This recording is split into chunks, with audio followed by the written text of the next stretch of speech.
दोस्तों स्वागत है आप सभी का एक बार फिर से मिस्टर मैथ के यूट्यूब चैनल पर।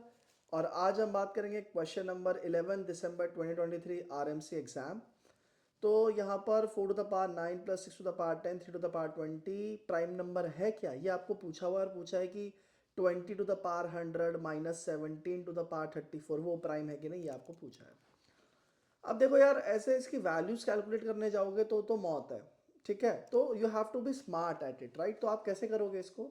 आप सिंपली ये चीज सोचो इसमें दोस्तों कि अगर आप इसको देखोगे ना, तो आप ऐसे सोचो कि यार 4 को मैं लिख सकता हूं 2 का स्क्वायर। अच्छा, पावर तो शफल हो सकती है ना, क्योंकि पावर के ऊपर पावर मल्टीप्लाई में होती है।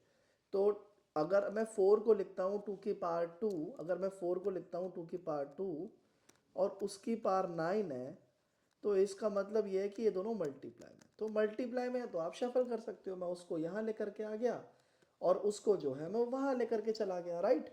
तो ऐसा तो आप कर ही सकते हैं, इसमें तो कोई मसला नहीं है। अब आप देखें कि यहाँ पर 3 टू द पावर 20 दिया हुआ है, तो आप वहाँ पर भी इस तरह से लॉजिक लगा सकते हैं कि 3 टू द पावर 10 का स्क्वायर हो जाएगा ये। अब ए स्क्वायर बी स्क्वायर हो गया, क्या 2ab का जुगाड़ है? आप ध्यान से देखो, 2 और ए क्या है मेरा 2 की पावर 9 और बी क्या है मेरा 3 की पावर 10।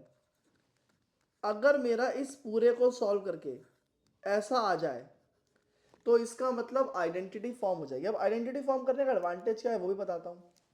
तो देखो, ये हो गया 2, ये ए हो गया, ये बी हो गया, ठीक है। अब अगर इसको सॉल्व करोगे 2 की पावर 1 तो बेस सेम पावर ऐड 2 की पावर 10 हो जाएगा, राइट। और जब पावर सेम होती है तो बेस मल्टीप्लाई हो जाता है, तो आएगा इवेंट सॉरी ये वाला तो इवेंचुअली आएगा।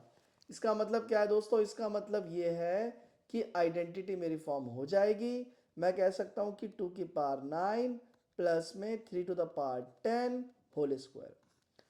पर सर, होल स्क्वायर आने से प्राइम नंबर का क्या लेना देना है? तो बात यह है दोस्त कि प्राइम नंबर वो नंबर है जिसका फैक्टर 1 और इटसेल्फ है।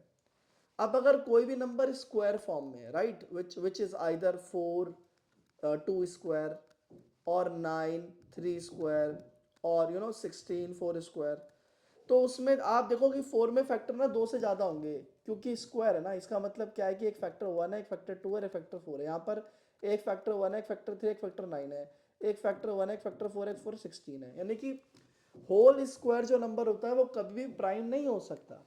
तो होल स्क्वायर की आइडेंटिटी स्टैब्लिश करने का मेरा पॉइंट ऑफ व्यू ये है कि क्योंकि ये होल स्क्वायर है, it means it has factors more than 2, it has 3 factors, and that is the reason why it is not a prime number. तो ये जो है दोस्तों क्या हो जाएगा, it is no prime number, right.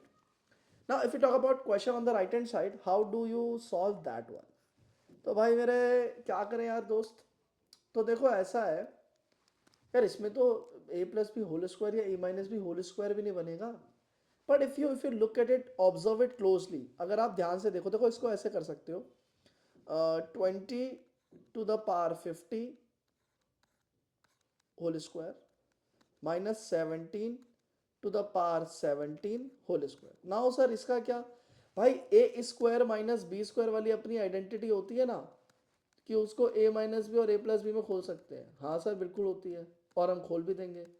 पर उससे अचीव क्या होगा? हमें अचीव ये होगा मेरे भाई कि आप जब इसे प्लस में और माइनस में लिखोगे तो आप इतना तो देख सकते हो ना, इट इज कंक्लूसिव कि दोनों वैल्यूज अलग अलग आएंगी, प्लस करने पर अलग, माइनस करने पर अलग। तो इसका मतलब अपने पास भैया 2 फैक्टर तो हो ही गए ना, और तीसरा 1 हो गया, तो it has more than 2 factors, it is also not a prime number. तो ऐसे करके हम दोनों चीज़ों को स्टैब्लिश कर सकते थे और ये दिखा सकते थे कि दोनों प्राइम नंबर नहीं है। मुझे उम्मीद है कि आपको ये वीडियो पसंद आया होगा, अच्छा लगा होगा। अगर लगा तो इसे लाइक कीजिए, चैनल को सब्सक्राइब कीजिए और प्लीज़ वीडियो को शेयर कीजिए। और अगर नहीं अच्छा लगा तो डिसलाइक कीजिए और मुझे कमेंट में बताइए कि आपको क्यों नहीं अच्छा लगा, और मैं कोशिश करूंगा आइंदा कि आने वाली वीडियोस में उसे बेहतर कर सकूं। चलिए आज के लिए इतना ही दोस्तों, आपसे फिर मिलूंगा। Till then take care of yourself, have a very good day. जय हिंद, जय भारत।